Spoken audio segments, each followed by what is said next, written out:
साथी और आज आए हैं बरकट्ठा में जो कोडरमा लोकसभा चुनाव को लेकर के माले पार्टी से तैयारी चल रही है और यहाँ पे बहुत सारे वरिष्ठ नेता लोग मौजूद हैं। आइए कुछ बातें करते हैं। अपना परिचय दें। मेरा नाम धनंजय है और मैं जवाहरलाल नेहरू विश्वविद्यालय के छात्र संघ का अध्यक्ष। आपकी पार्टी लोकसभा कोडरमा लोकसभा से चुनाव लड़ रही है, आप लोगों का मुद्दा क्या रहेगी? क्योंकि अभी का टाइम में देख रहे हैं कि अस्पताल का वही जर्जर स्थिति है, शिक्षा में वही है जो आप लोग देख रहे हैं, और यहाँ से लेकर के बगोदर तक के सड़क इतना जर्जर है जो आए दिन मौतें हो रही। बिल्कुल, क्योंकि इस सरकार को जो 10 साल से सरकार थी, उसको आम लोगों के मौत से कोई फर्क नहीं पड़ता है। वो सिर्फ धर्म के नाम पर वोट लेने के लिए आई थी और यही किया। और जब शुरुआत में आई थी ये सरकार 2014 में, तो नारे थे इसके कि बहुत हुआ युवाओं पे मार, अब की बार मोदी सरकार। बहुत हुआ महिलाओं पे वार, अब की बार मोदी सरकार। बहुत हुआ महंगाई पे मार, अब की बार मोदी सरकार। ये सारे नारों को देखकर देश के युवा, देश के लोग बहुत प्रफुल्लित थे कि हाँ चलो एक सरकार आ रही है जो बदलाव लाएगी। लेकिन उसने क्या किया? उसने यही किया कि धर्म का जहर बोया लोगों में, और महंगाई की बात छोड़िए, महंगाई को खत्म करने की बात छोड़िए, महंगाई दिन दुगनी रात चौगनी बढ़ती ही गई। युवाओं को कहा गया कि 2 करोड़ नौकरियां हर साल देंगे।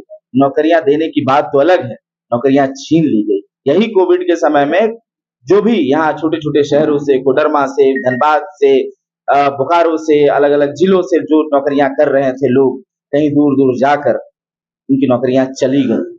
देखिए, शर्म की बात यह है कि इस इलाके के लोगों को पैदल आना पड़ता है, दिल्ली से, चंडीगढ़ से, लुधियाना से, वो पैदल चल के आते हैं और सरकार की आंखों में शर्म तक नहीं आती है लोगों को पैदल चलते हुए देखकर कोविड के समय। और उस समय जो सबसे ज्यादा जिसकी तरक्की हुई, वो मोदी का सबसे अच्छा दोस्त अडानी की तरक्की, अंबानी की तरक्की हुई। वो लगातार उनके धन बढ़ते गए, लेकिन गरीबों से धन छिनता गया। तो कहने का मतलब ये है कि एक तरफ से इनकी पूंजीपतियों से यारी है और देश की आम गरीब जनता से ये गद्दारी कर रहे हैं, और 10 साल से इन्होंने किया। महिलाओं के जहां तक सम्मान की बात थी, आप देख रहे हैं कि यही कठुआ में और यही कुश्ती की जो खिलाड़ी थी, इन तमाम लोग मणिपुर हमारे देश का हिस्सा है, वहां पे महिलाओं को नंगी कर दिया जाता है और सरकार जाती तक नहीं है वहां पे, मोदी वहां तक पहुंच नहीं पाते हैं, वहां की बात नहीं करते हैं। तो कहने का मतलब यही है कि हर तरीके से समाज के हर एक तबके पर, चाहे वो दलित हो, चाहे वो आदिवासी हो, चाहे वो किसान हो, चाहे वो मजदूर हो, चाहे यहाँ का मूल निवासी हो, चाहे महिला हो, चाहे छात्र हो, चाहे युवा हो, हर एक तबकों पर एक तरीके से हमला करना, एक तरीके से मार करना और हर जगह हर मुद्दे पर फेल होना, ये मोदी सरकार ने किया है। और पास एक जगह कहीं की है तो वो लोगों में नफरत फैलाने का, हिंदुस्तान को तोड़ने का, हिंदुस्तान की जो मुश्तरका एक तहजीब है कि जहाँ हिंदू, मुस्लिम, सिख, ईसाई, तमाम धर्म के लोग, तमाम मजहब के लोग एक साथ रहते हैं, और यही नारा भी हमारा रहता है, लेकिन उसको खत्म करने का, उस एकता को तोड़ने का ये काम करते हैं। और आप देख रहे हैं कि लगातार ये क्या बोल रहे हैं कि 400 से ज्यादा सीट ले आएंगे तो संविधान बदल देंगे। उनके पूर्वज संविधान नहीं बदल पाए, क्योंकि उनके पूर्वज ने लिखा ही नहीं है संविधान। उन्होंने मनुस्मृति लिखा है, जिसमें कहा गया है कि दलितों को, महिलाओं को ज्ञान की बात अगर करते हुए सुन लिया गया, ज्ञान की बात उनके द्वारा सुना गया, तो उनके कान में शीशा पिघला दिया जाएगा। ऐसी सोच रखने वाले लोग हैं जो आज बोल रहे हैं कि संविधान बदलने की, और हम बाबा साहब के वंशज हैं, हम यहाँ पे खड़े हैं संविधान बचाने के लिए। किसी की हिम्मत नहीं है पूरे देश में बीजेपी की वो संविधान बदल के दिखा दे, क्योंकि हम यहाँ पे, चाहे वो कोडरमा हो, चाहे देश का कोई भी हिस्सा हो, हमारे जो सांसद है, हमारे जो जनता है, हमारे जो जनप्रतिनिधि है, उस बात के लिए खड़े रहेंगे, तैयार रहेंगे कि हम संविधान को बदलने नहीं देंगे। और इसीलिए सर अभी तो वर्तमान में विधायक थे और विधायक हैं भी, लेकिन बरकट्ठा से लेकर के बगोदर तक के रोड का पूरा जर्जर स्थिति हो चुका है, जो आए दिन मौत हो रही है सड़क हादसे। कल भी हुआ था गोरहर में, इस पर किन्हीं को ध्यान नहीं। बिल्कुल, इसमें देखिए, जहां सड़क बगोदर की सड़कों की बात कर लीजिए, तो ऐसे उस इलाके में जहां की स्थिति है, बगोदर में जहां विधायक रहे हैं, तो वहां सड़कों की स्थिति और आम जनजीवन, छात्रों की स्थिति और हर एक सवाल पर उन्होंने विधानसभा में उठाया है। और जहां तक सड़कों की बात है, आप देख लीजिए, देश के कई हिस्सों में इसी तरह की जर्जरता भाजपा ने किया है। जो भी बड़े सड़क हैं, जो रोड बन रहे हैं, प्रधानमंत्री सड़क निर्माण उसके तहत कहीं रोड बन भी नहीं रहा, आप देखिएगा तो प्रधानमंत्री योजना के तहत से। और दूसरी बात है कि जहां तक विधायक कॉमरेड विनोद सिंह की बात है, जब उनको उत्कृष्ट विधायक का सम्मान मिलता है विधानसभा में, झारखंड के विधानसभा में, तो अपने उस जो राशि मिलती है उसको वो किताब खरीदते हैं उस राशि का, और उसको महिला कॉलेज में दान देते हैं। पॉलिटेक्निक कॉलेज खुलवाते हैं महिलाओं के लिए, बीएड कॉलेज खुलवाते हैं। वो उस अपने क्षेत्र के लिए सबसे प्रखर व्यक्ति और सबसे निचले तबके के लिए, जो हाशिए पर के लोग हैं, उसके लिए सबसे पहले खड़े होते हैं। और जितने प्रवासी मजदूरों को दिक्कत होती है, तो अगर कोई सबसे पहले झारखंड विधानसभा में उनकी आवाज उठाता है, तो उनका नाम कॉमरेड विनोद सिंह है, जो हर समय दलित, गरीब, गुरबा, आदिवासी, मूल निवासी, जितनी आवाजें हैं, महिलाओं की आवाजें हैं, छात्र युवाओं की आवाजें हैं, वो लगातार विधानसभा में उठाए हैं।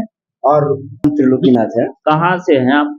ऐसे तो मैं पलामू से हूँ और इधर मैं भाकपा माले का छात्र संगठन आइसा के राज्य सचिव हूँ।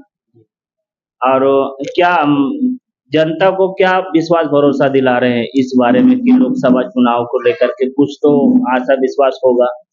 जनता इस बार स्पष्ट समझ चुकी है और स्पष्ट जनता के बीच में एक मैसेज स्पष्ट है कि जिस प्रकार से भाजपा के पिछले 10 सालों से शासन दिख रहा है पूरे देश भर में, जिस तरह से बेरोजगारी, महंगाई, शिक्षा के मामले में, स्वास्थ्य के मामले, जिस तरह से ये सरकार जनता को छलने का काम कर रही है, जिस प्रकार से मोदी सरकार सत्ता में आई थी कि हम सालाना 2 करोड़ रोजगार देंगे, लेकिन आप आंकड़ा देखेंगे कि आज भी 30 लाख से ज्यादा पद खाली केंद्रीय नौकरियों में है। चलिए, आपका क्या नाम हुआ? आइए, क्या नाम? उपेंद्र मणि नाम हुआ। आप कहाँ से? बगोदर से। बगोदर से। हाँ। कैसा उधर बोलबाला की? बहुत अच्छा है। कैसा है? बहुत अच्छा है। बहुत ध्यान का विनोद है। सिंह जी का काम कैसा हो?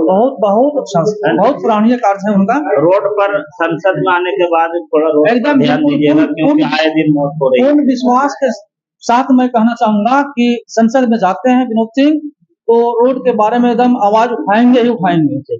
आपका क्या नाम हुआ चाचा? मेरा नाम श्री राम चौधरी है। अच्छा, कहाँ से हैं आप? मैं तो वैसे उत्तर प्रदेश बलिया का हूँ और मैं सेंट्रल कमेटी का मेंबर हूँ इस पार्टी। और हम क्या मुद्दा रहेगा जनता के? बोल रहे हैं, मैं स्टार प्रचारक हूँ। मैं यहाँ आया हूँ, मैं 2 दिन से इस क्षेत्र को देख रहा हूँ। ये क्षेत्र की जनता यहाँ तक कह रही है कि भाई लड़ाई अन्नपूर्णा और विनोद सिंह के बीच है, पार्टी देखने से काम फेल होगा। मैं जनता की जो बात है, पार्टी देखने से काम फेल होगा।